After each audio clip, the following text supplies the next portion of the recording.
Prosegue la quarantena dopo la Pasqua ed anche i controlli delle forze dell'ordine nel vasto territorio della provincia agrigentina. Il loro compito è far rispettare divieti decisi dal governo. Il servizio si svolge con grande rispetto, equilibrio e molta comprensione alle dichiarazioni spesso improvvide di alcuni.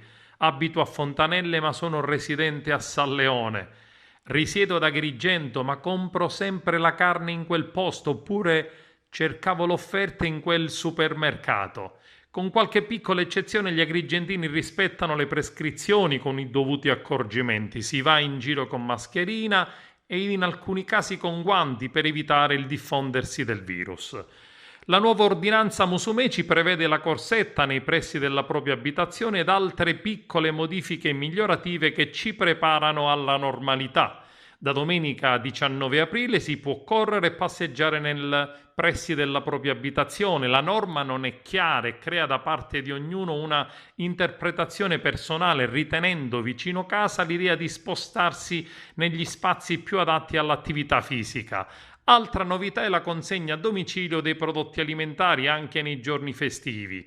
Ed ancora sarà possibile occuparsi del proprio orto, della manutenzione di parchi e giardini ed in particolare sarà possibile avviare l'allestimento dei lidi balneari.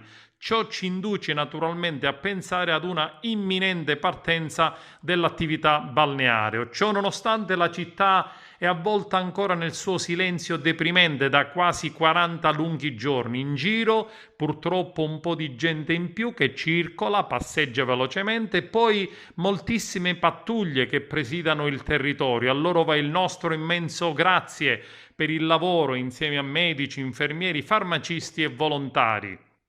I dati fortunatamente, almeno qui, dimostrano un costante ma contenutissimo aumento dei contagi. Speriamo quanto prima che tutto questo finisca e si ritorni alla normalità. Agrigento, come il resto del paese, deve ripartire.